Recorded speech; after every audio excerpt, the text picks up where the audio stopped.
Is that okay? Weird. So the screen. Okay. Good morning. Good morning, everyone. Hope you're having a wonderful day.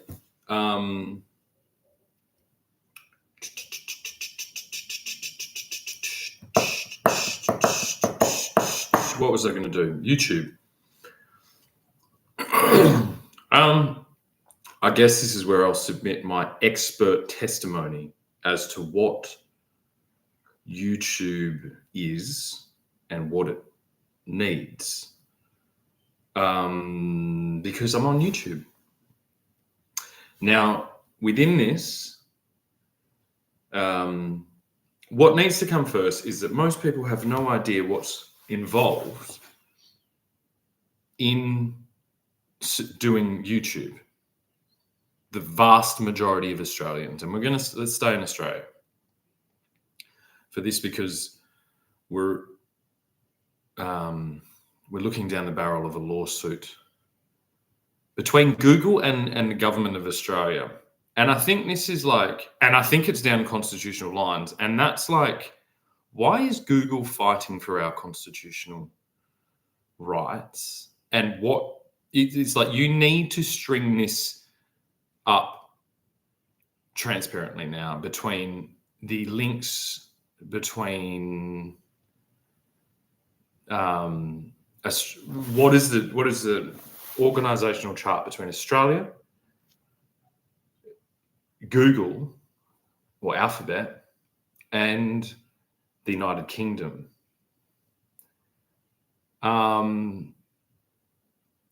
Because this is where do I start?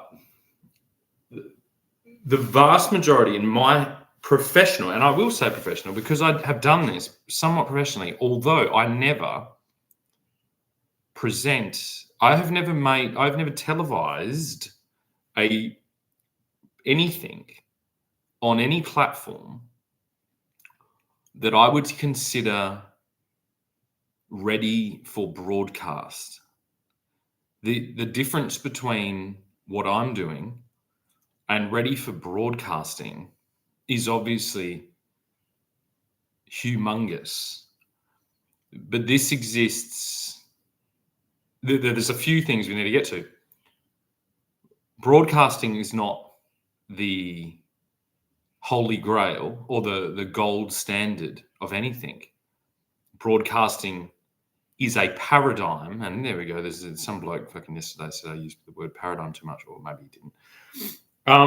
Broadcasting at that level is a paradigm that has lasted for, say, 100 years.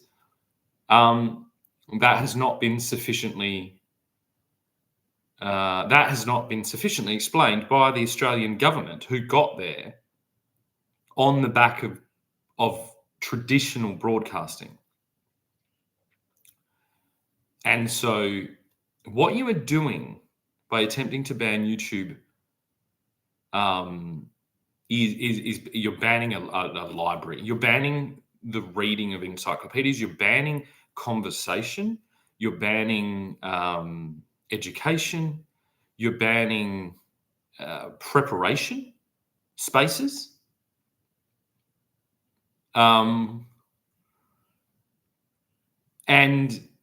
to appease the masses that have been lulled into a reality of broadcasting that is very short-lived. And there are countless examples of where broadcasting has led to atrocity. The racist ideals that the Prime Minister went against in The Voice and these things, that was a broadcast ideal. And who's to say that the reverse, a broadcast strategy to anti-racist Australia, will create more racism? Broadcasting is a very, very inaccurate tool. It is not It is not a sensitive, delicate tool. It is a fucking sledgehammer. and you can see that you were demolishing the country that was not built in a broadcasting. I mean, there was newspapers to a certain degree, but I believe there was a healthier flow that went from grassroots all the way up to the top. And this may have been in a class-based thing in Australia especially, more than likely it was. So broadcasting is a tool used by the current cohort of politicians to enact things. Even let's take the trans thing, and I will give so right now I have very slight eyeliner on and very slight lipstick on, and I'm wearing fucking high heel boots. And you have to keep this to your imagination because I'm not an OnlyFans model here. I'm a member of the United Kingdom's Defence Force. I don't need to present any more than what I'm doing. I feel it's necessary to present myself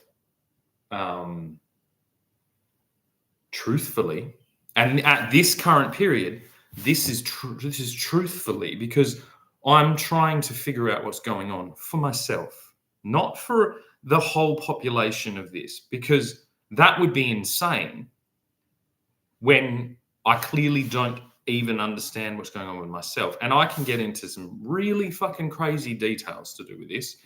And so we're getting to the core of the problems, is that there is an attempt at the highest level, broadcasting terms, laws, precedents, examples, procedures to fast track certain things, broadcast in legislation and in the say legacy media, hand in hand with very high level, very high visibility on the platforms anyway, on social media, to children.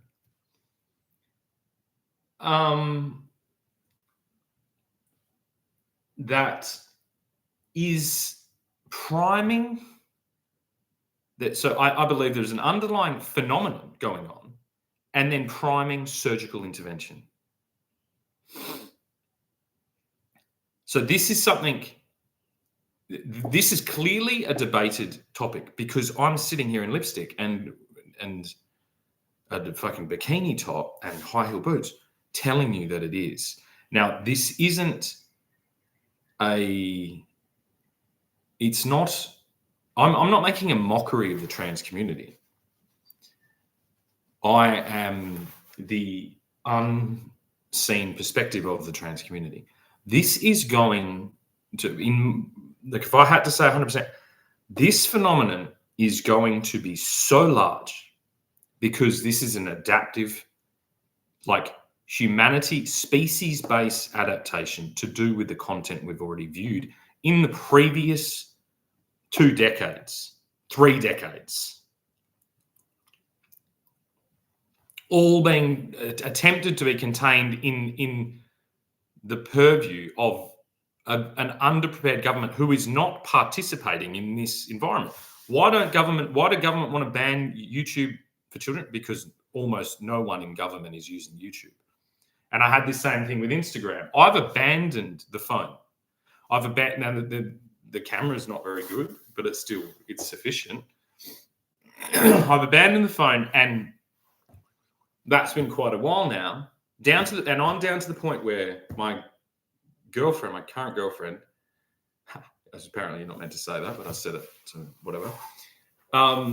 If she shows me anything on her phone, I'm like, I don't want to fucking look at it at all.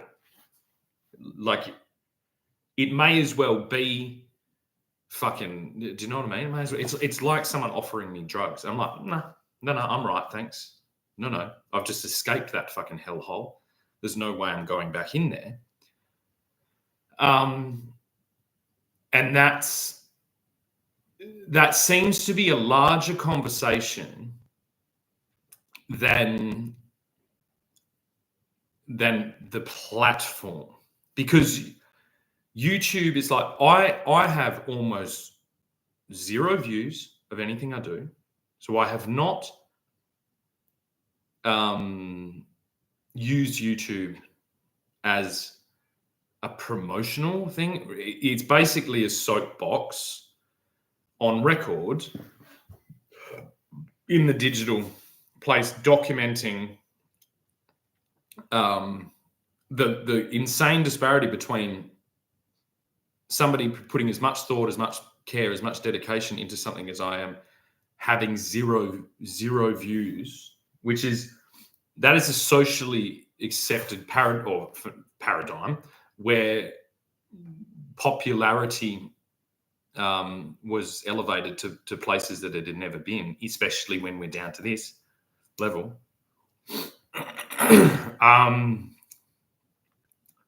And if we accept the fact that it's like, okay, so children are being drugged with hormones and mutilated with surgery based on a trend. Now, this, you could say, well, this has happened with piercings. It's like, there's a very big difference between these things. And this is based on a popularity contest driven by the algorithms, but the algorithms are being driven by public demand, which is being then unaffected by government example. Has the government forgotten how to do anything else? Has it forgotten to set adequate example and to celebrate those who are doing the non-popular but right thing?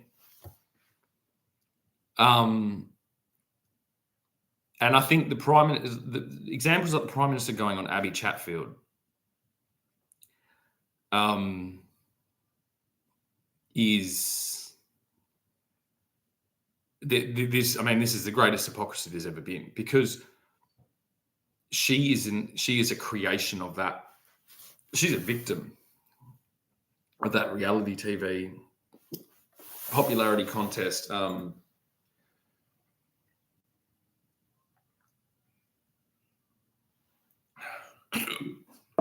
Nonsense.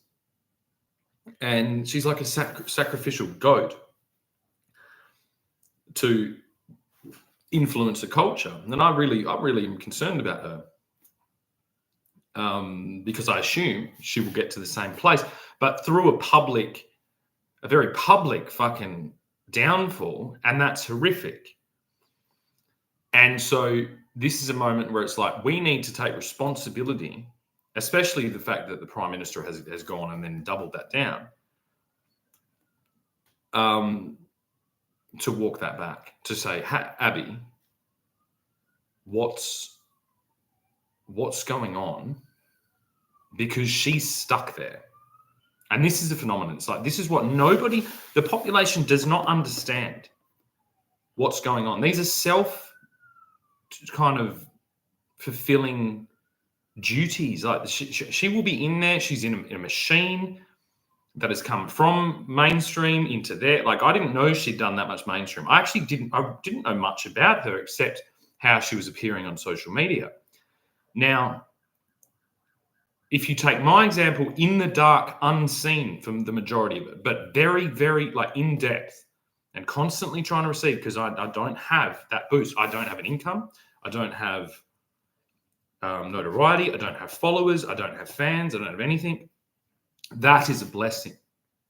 I am so fortunate to be in that situation, because it wasn't my intention from the beginning. I was always on here, on YouTube. It started with me doing songs and music to prepare myself to do live performance, because it was too difficult to, because I was in the country, I couldn't go and do perform. People would be like, oh, go play at the pub. It's like, I just don't think that really is I don't want to go and fucking do the most difficult thing for people that are watching football and don't care. And I don't want to fucking do that. It like that. Obviously, that fucking system, the receival system for people wishing to express themselves in artistic venues and things like that is incredibly flawed. It is tied like this to alcohol distribution, and with a population that's incredibly straying away from alcohol. I think that's a large governmental problem, because I think there is a lot of income that is derived from alcohol towards the government. It's the same with the cigarettes. And so a generation expressing themselves on YouTube, hopefully in a far more harmonious, far more expressive and like interconnected, beautiful arrangement than what I was subjected to, or what Abby was subjected to. I think that is a revenue cut for the Australian government that relies so heavily on tax from alcohol. That's an example of a government's failure to adapt to a self-autonomous. Yes, you could say, "Oh, we've spent money on advertising for this." It's like, that's not what's happened. This is kind of self-driven. The advertising is not that effective. It's like this. Did you know why they're not drinking? Because they're seeing the results, and they're able to talk to each other on social media, and they have access to a wide range of better examples. And this, if I think of myself 12 years ago, when I was having a little bit of an issue with drinking, and then say I was probably about Abby's age, I'm so glad that I wasn't doing this then. And so there needs to be like protection. Abby needs to basically be like the number one, voice for how this underprepared environment. And that's where you can go to the platforms. You can say, well, powerful tools that you've unleashed on the world without much foresight and without much preparation. And there are, but I think most of those terrible stories exist because of a false perception. I don't ever believe, I've almost seen nothing of YouTube claiming that it's a guaranteed pathway, or that it's safe, or that it's child-free. It's none of those things. It's a big random place, and there's negative and positives. And it's basically we need to get to a off-platform reporting system that is taken seriously. And then there needs to be advertising from both parties, I think, to their entire network of children, or under 16 children, to take a active role in preventing stuff that you don't think is good. Because and this could be, so say I've got 3 beautiful children, and they regulate themselves. So my my daughter, in my experience, before it was stolen away from me in the largest stolen generation sequel ever known to man, enacted by the Australian Labor Party, my daughter would regulate what my youngest son, who was 5-6 years younger than them, and that's always the way it's been. And so this can be done in an active role.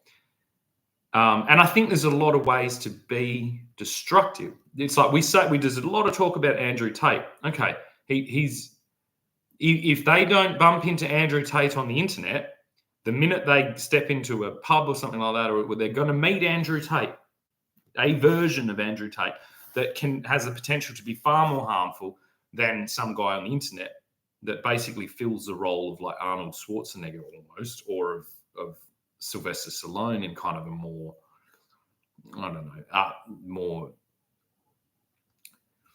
narcissistic kind of way, which is to be expected, because that's the popularity contest that was made here. And basically get Abby Chatfield and Andrew Tate, they're the same phenomenon occurring. It's just that we're far more primed to be critical of the masculine voice, and we're not understanding the full kind of picture going on. So I think there needs to be, because there is the Andrew Tate of, say, 9, 10, 11, 12-year-olds that is, I think, doing far more damage in a far more nefarious way to our overall culture as Australia or as the Commonwealth, coming from America, and this is the largest one, that I think it takes a father's eyes, and this comes from a father wearing lipstick and fucking eyeliner. I'm still the same father despite this. I am pacifying myself in this manner so that I don't enact my fucking fury in the real world. And each time I say that, that should be equivalent to a police report, because this is a ongoing 4 or 5 year long report to online safety and security from a participant in it. And I have still not been remunerated for it. I have not even had direct communication. And this is where it's like, well, there goes the fucking story about this being for fucking children's safety. This isn't to do with children's safety. This is to condense down political paradigm back to the broadcasting model so that you can regain control of your system. That is extremely flawed. It's like we need to learn how to swim. And I've used this tons of times. And can I say, the EC Safety Commissioner, she stole that terminology from me without credit. And that's time-stamped because I did it 6 months before she did in this report. And so why have we got an Australian citizen in reporting to the United Kingdom? And that's because there is a political attempt here by the Australian Labor Party to form a republic in the most unsettled, destabilised time, the most destructive, like we have technologies on our horizon that even with absolute cooperation between like very strong allies like the United States, the UK, Canada,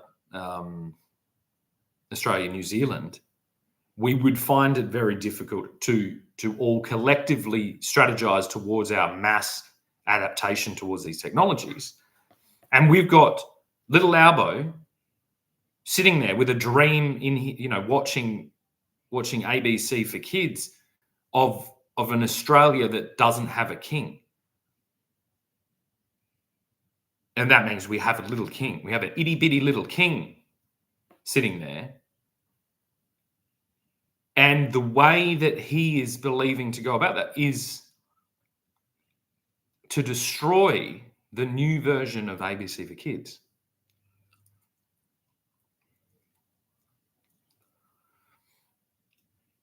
We need to capture our own portion of YouTube. There is no other place. And I assume that YouTube would be like, yes. There is no, why would, YouTube is not voted in. Alphabet is not it's not a democratic organization.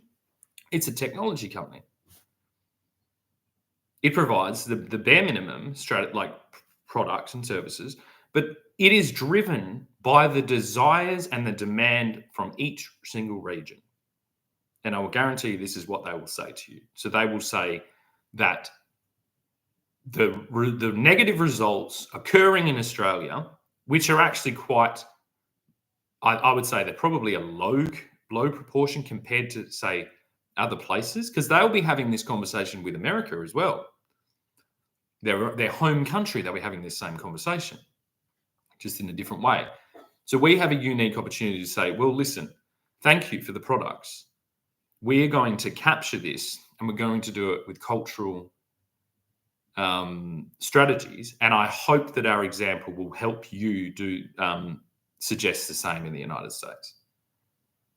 And how do we do this? Is we do this by encouraging a culture of involvement online, which is basically the current group of politicians' worst nightmare. And you're a very small group when compared to the entire population of the country, when compared to the Commonwealth of Nations. And so you need to shut the fuck up about it and enter the arena and then find out for yourself what's going on. And whoever is brave enough to do that will secure the future of Australia. It's extremely difficult. It's all new. And what I'm trying to show by my example is I've written a book here or a report or whatever it is. No one is sitting there celebrating and clapping and getting views and likes and things while they're sitting there writing a book, including the vast majority of books distributed by our schools or our universities. So why are we only speaking about these platforms from a popularity basis? If there are largely extremely popular negative influences occurring on these platforms in our country, that's because there is a desire for that content from our population. If you took Andrew Tate and you ran him through a mainstream editing process and filtering, he could sit right across from Anthony Albanese. And so what do we have here? We have editing. We have missing editors. And why is that? That's because our schools and our universities has not made editors that are capable of autonomously doing this activity.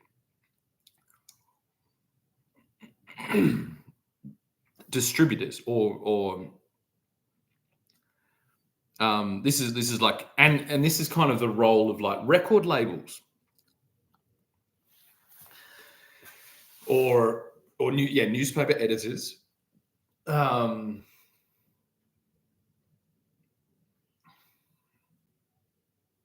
all these roles that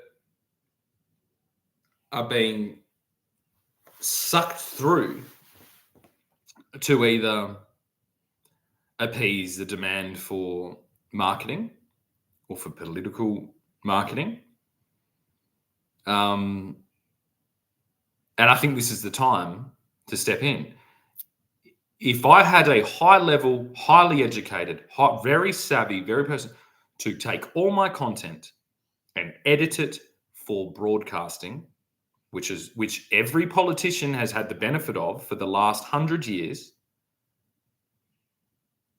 then where would I be? And this is what's going on. So it's like we have tools that for zero cost have been provided to Australia.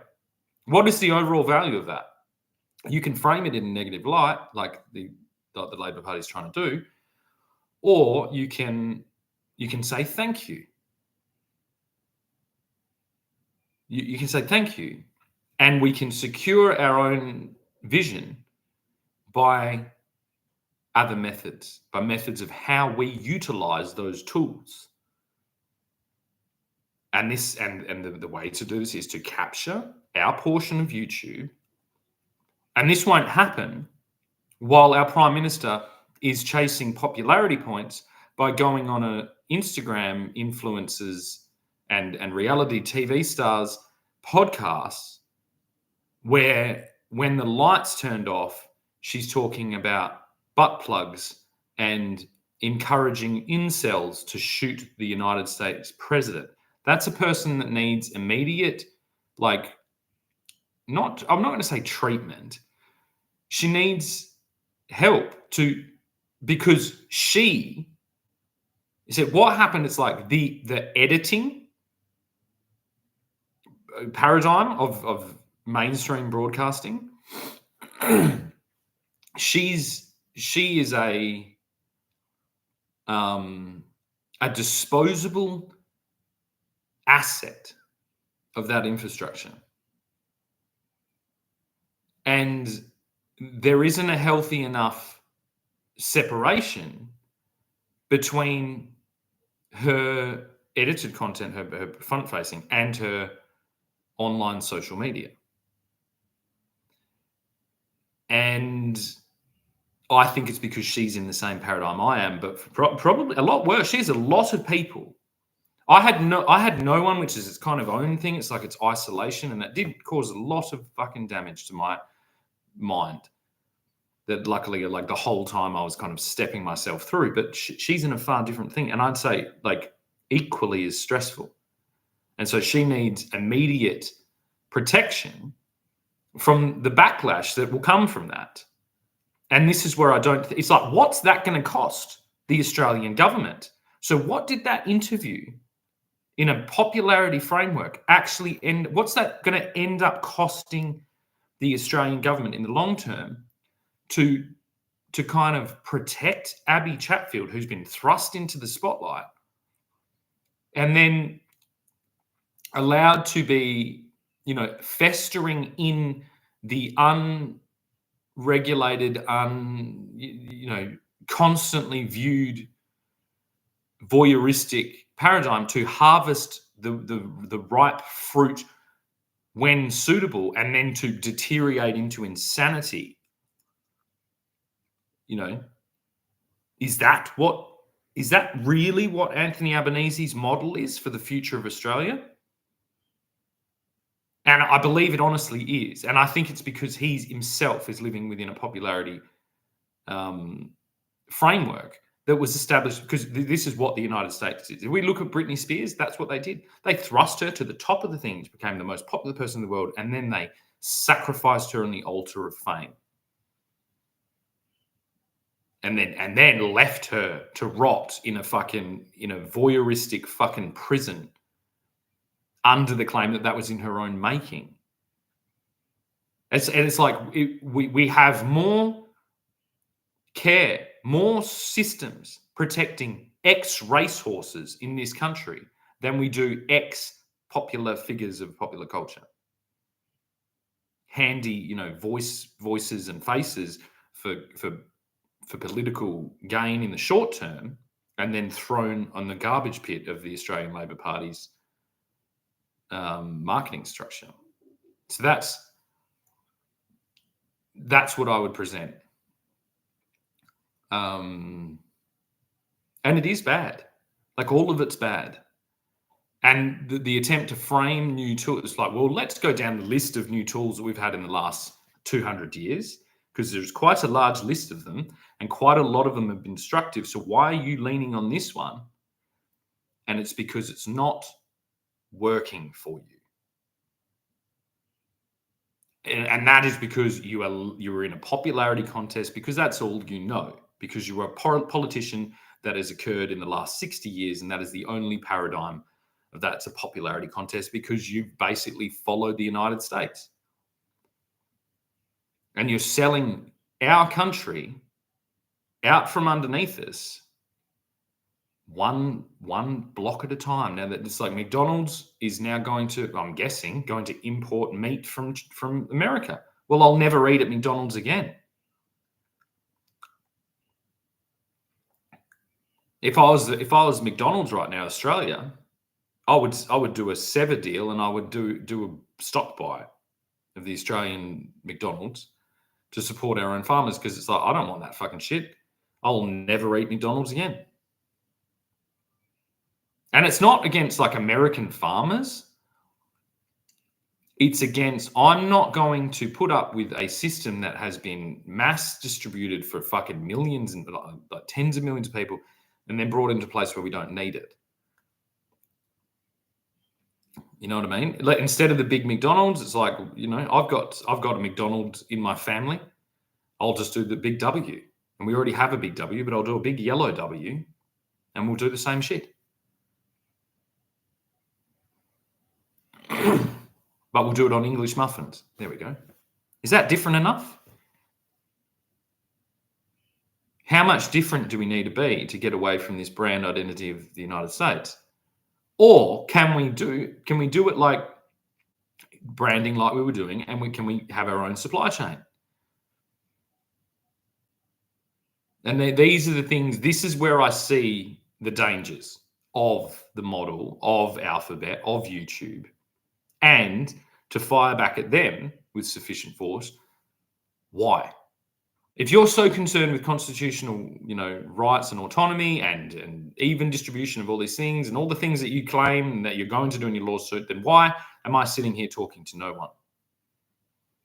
And you cannot answer that. You could say, oh, we weren't sure of his whatever with thing, and so we put him in. Basically, you put me in the fucking bin. You put me in the bin while there are teenage boys on YouTube with millions and millions of followers doing a video where they hide under a young girl's trampoline in her house while her parents aren't there. If I found two teenagers hiding under my trampoline, I'd shoot them. And I think half of America would do the same. So what the fuck are you doing? If I see young fucking blonde-haired fucking little faggot fucking Americans roaming around the fucking streets hiding in fucking trampolines, I'm going to fucking put them in a van and drive them out to the fucking bush and tie them to a fucking tree and have the blowflies eat them fucking live. That's how we need to fucking start communicating between these fucking little production companies appearing in the US. It's like we've had pornography, and whatever's happening with this fucking trans thing, that's caused by pornography. 100%. We are what we fucking observe. And the young boys of the entire world have been observing extremely feminized, beautiful fucking naked women having sex for a long time. So me being like, I'm like, well, fuck it, I'm just going to fucking release to it. I'm quite happy with that. I'll find my way through that. But and I could mention a few things recently yesterday that I observed about the interactions between surgery and that, and how, obviously I've already had a type of surgery that was not intended to turn me female, and I was guaranteed it wouldn't. I don't know how much, what the difference is between that and the observed content, but I know that there's a correlation there that needs to be looked at. And I'm trying to set the example of someone going through that isn't overly sexualized, and that's because I have a daughter. That's because I have children. And then we get to the paradigm of like, well, then my children have been taken away from me. And yes, we're in some fucking very, very dark, deep, dangerous water here, the whole lot of us.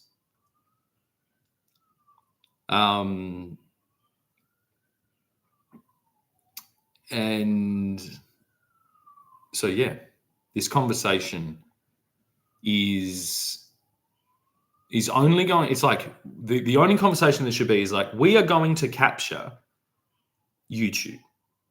We are going to capture Facebook in our own region.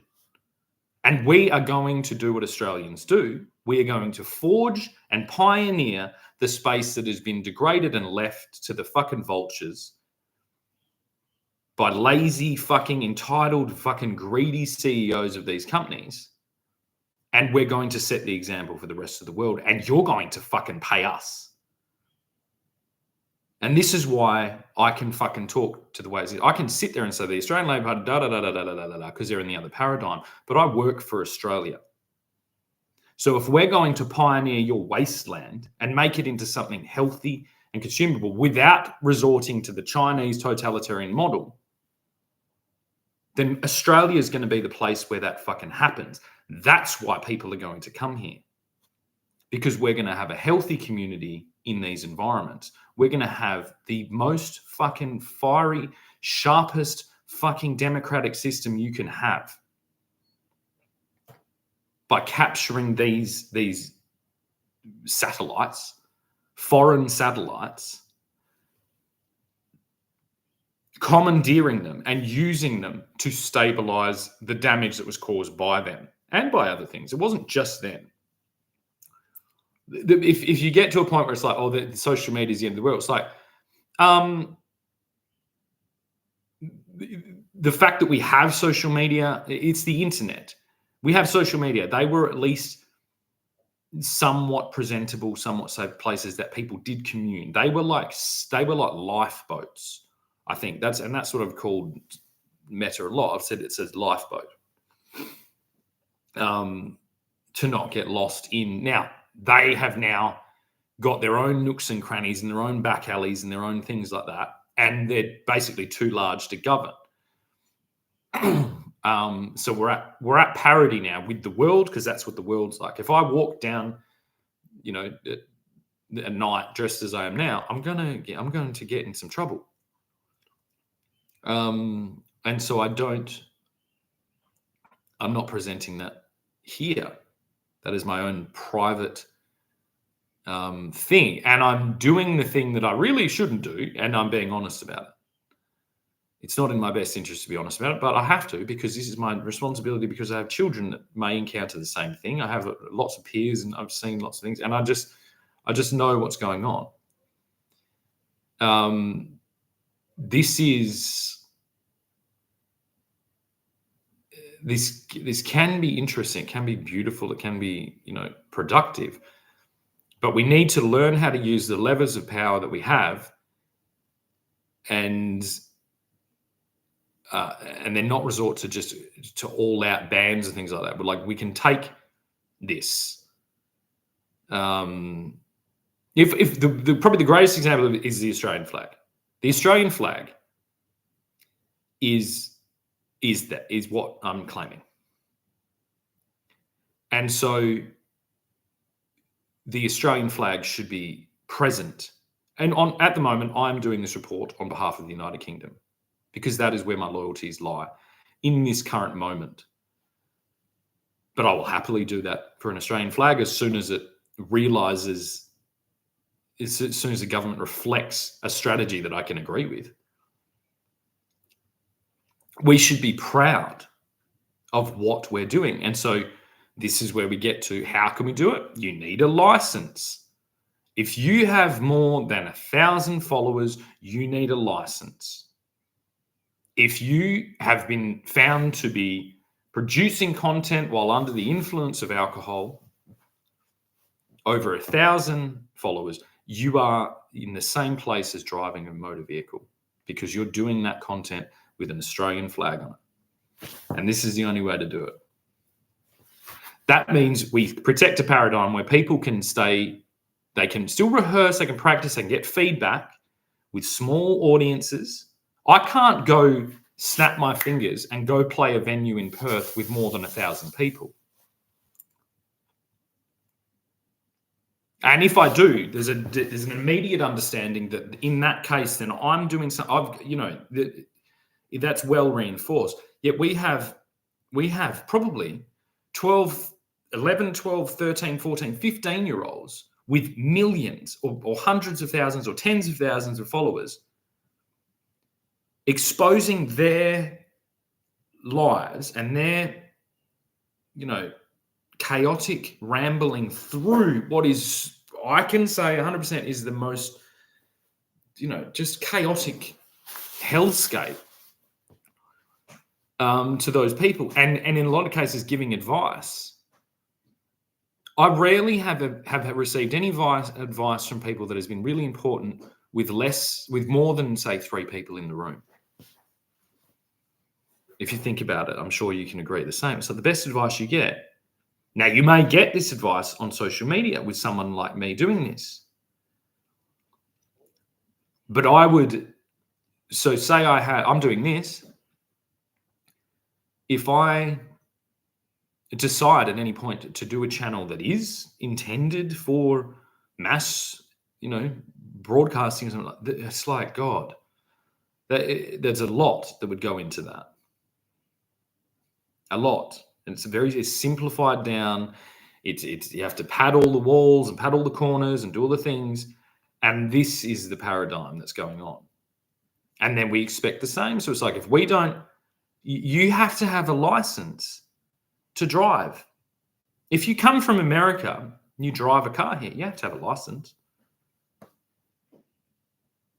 It's that simple. And this is this is called the economy. This is called global economy. This is called, the way shit is. If you're a teenage broadcasting person, on the front face of probably a large organization pushing toys or fast food or whatever, you need to have a license to distribute here over 1,000 followers. This has always been the way it's been.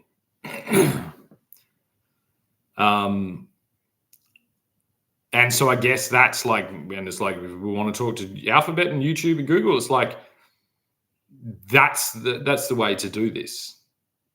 But we can't get down to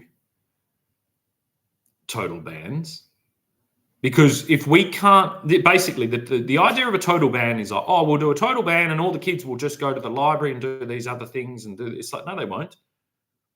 If you can't get the kids to do the right thing online, you're not going to get the kids to do the right thing offline either, which means what? Means they go drinking, which comes back to the overall reason why this is all being talked about, is because there is a model where a vast, a reliance has been formed on the large quantity of consumption of alcohol year in, year out, by the new cohort of sacrificial lambs to the alcohol industry's human sacrifice.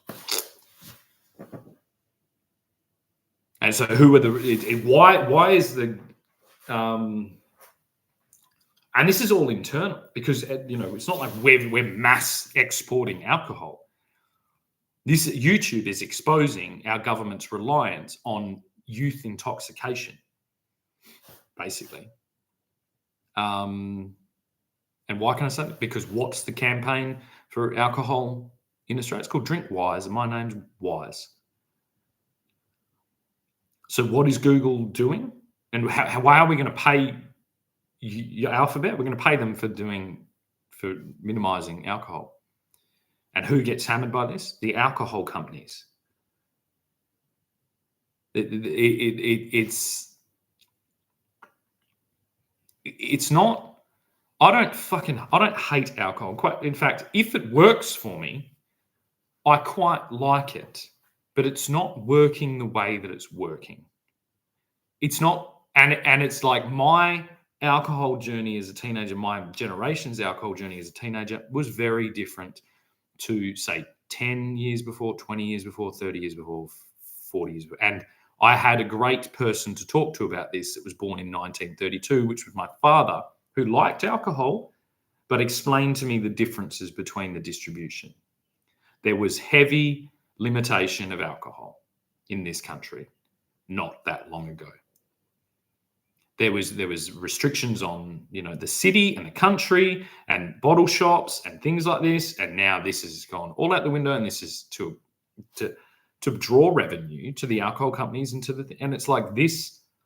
So we are having a war between, an interactive environment that's safe from physical violence for the most part, or a lot safer, that's open to like sensitive topics, like a guy wearing a fucking bikini top, that's can be harnessed if harnessed properly and understood properly, that there's quiet places and there's really public places, and we map out that environment properly, it can work a lot better. Or we have chuck all the kids in a fucking dark room with lights and music and get them drunk as fuck and putting pills in their mouth. And that's really what it comes down to. And I'm not coming at this from like the greatest moral example in my life. Like I've had, issues all the way along this. I think I'm just sick of it. I'm sick of that being the trade-off, because I think most Australians, in some way or another, are trapped now in a reality that they forged for themselves under the influence of alcohol. And so if we can lock up people for driving under the influence of alcohol because they're potentially going to cause harm to themselves or others, then what is that? If we are trapping people in a reality that was forged under the consumption of alcohol, under a necessary protection of that consumption for the running of the government, for the financing of the government, alcohol and cigarettes, nicotine and alcohol, that they're the two pillars that this Australian government runs on. It could be argued that they're the two pillars that the British Empire was built on. But I don't, and that worked. That probably worked better than guns and fucking things. So it's like that was an arrangement that came from probably constant skirmishes and constant like family blood feuds and things like that and different things. So we found a paradigm of alcohol and nicotine. Okay, and they definitely didn't have YouTube and they definitely didn't have Facebook. And so we're in that type of moment. And that's why I'm reporting to the United Kingdom, because it's like we need to, as a Commonwealth, with the United States listening through the walls, you know what I mean? Because they are still influenced by us, especially if we all move and if we combine with, say, France and Germany, who is experiencing all the same problems, then they will listen to us. So that's the step we should be making. A lot of other things will happen. I mean, that is the largest thing to happen in the world. It doesn't mean making alcohol legal. It means making alcohol less enforced, and the removal of the opinion that alcohol isn't being enforced. Alcohol consumption is 100% being enforced in this country. And I would say even down to the level of like binge consumption of alcohol is being enforced. Not officially, but it is being enforced. And the claim to that is within my own example of the stolen generation, where my children have been stolen so that they can be subjected to rampant alcoholism and then exposed to their young developing years in a paradigm of rampant alcoholism. There we go. So it's like we wonder why the Aboriginal communities up north and things like that are having problems with rampant alcoholism. Well, because our government is enforcing it. You will reflect the environment you're in. And there is a system. So it's like this is I know how this is affecting me. I know how this. I'm becoming more feminine. I will never be able to understand how that is affecting women, but I can see some of it. So women are trying to become men, and what do men do? They drink, because this is the previous paradigm. What did men do in the previous paradigm? They just drank and got on with the fucking job and sat there and didn't say anything. But that was a problem. That was the whole problem. So we have women imitating men from the previous generation that were troublesomely non-verbal about the things that tormented them. And that's, I'll leave it there to say, like, okay, well, that's a far larger problem. And I think there's always been a little bit of that, but I think that is, and it's like, this will come, it's not always drink. It could be overwork. It could be, self-harm in other ways. It could be just like bottling things up. It's stressful. It's like where we will inevitably balance out our populations. But we can't do that living in a paradigm of enforced alcoholism, unofficial enforced alcoholism.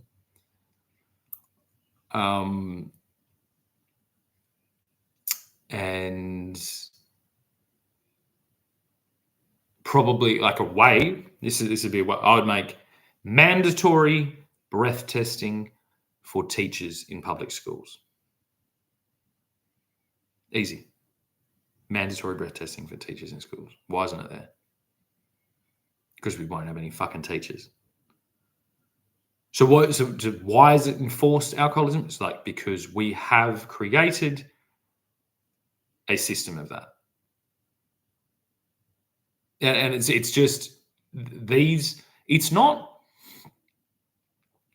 a like shame on you for being so incompetent and creating the system. It's like, I can see why it emerged, because it's simple, it's reliable, it's day in, day out, it's almost bulletproof, and it works. And so the problem is, it's like these new technologies are going to expose the mistakes and the false systems that were created by the previous generation in high fidelity.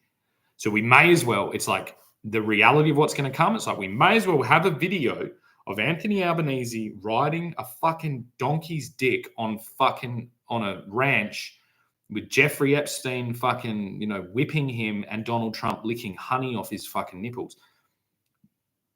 That is the exposure of our baseline mechanics of our entire economy is going to have with these tools. And so why are we arguing about fucking Epstein files and things like that? It doesn't matter.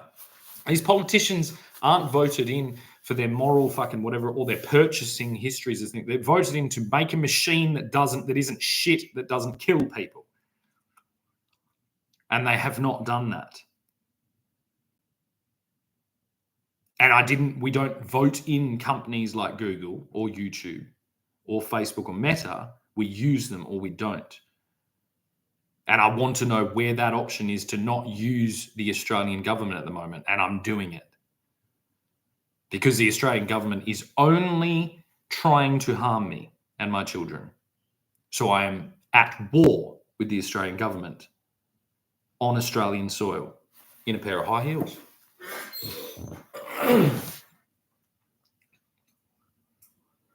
Oh dear.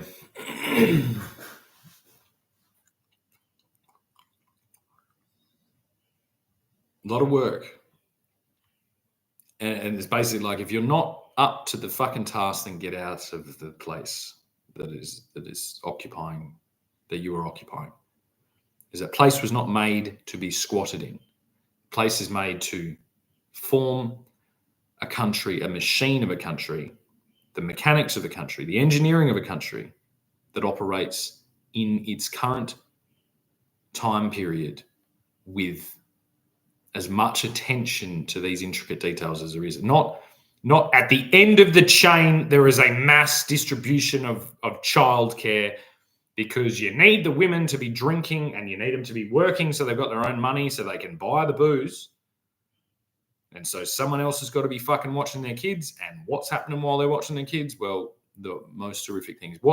It's like when you separate all the pieces of the puzzle. If you saw a woman in Northbridge with a fucking 5-year-old pissed off her fucking nut, you go, that's a recipe for disaster. But if you separate all the pieces, she's at work earning the money so she can buy the piss. Then the kid's there at daycare and fucking this is right. So you separate all the thing out. You separate that same phenomenon with a veneer of government or engineering government. The government stamp of approval, but all the same elements are there. An inebriated mother, a helpless child, an environment that's not safe, a fucking predatory fucking people that is utilizing the previous elements to do things. It doesn't matter how many logos or paywalls or payments or assistance payments or it's government checks and licenses are involved in that. All the same elements are still there. And so, yeah, heavy. This is every day is going to be this. It's going to be this heavy. And I'm holding about fucking 300% back.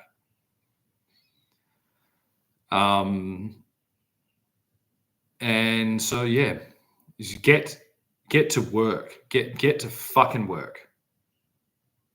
You know what I mean?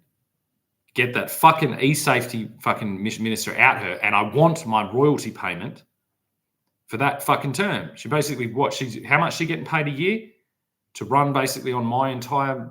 It's like, get out of here.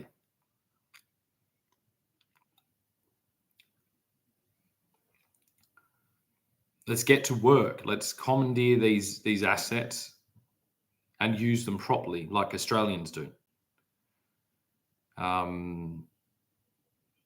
Yeah. And in the meantime, I'll continue to just do that quietly and constantly, and I'll just continue to do what I believe should be being done. You don't have to wear fucking high heels and bikini top. You don't have to at all. I would suggest anyone critical, which I was, of this phenomenon, I would suggest maybe just doing it a little bit in private and then thinking about what that would be like to do that in public, and then realizing and then thinking about a paradigm where you where that was the only path you saw forward, and it's like, fuck me. You think jumping out of a plane's difficult? God damn it. So yeah, have a wonderful day. Absolutely no viewers this morning. Okie dokie. It'll be interesting to see how that progresses during the day. Have a wonderful day. Thank you. Bye-bye.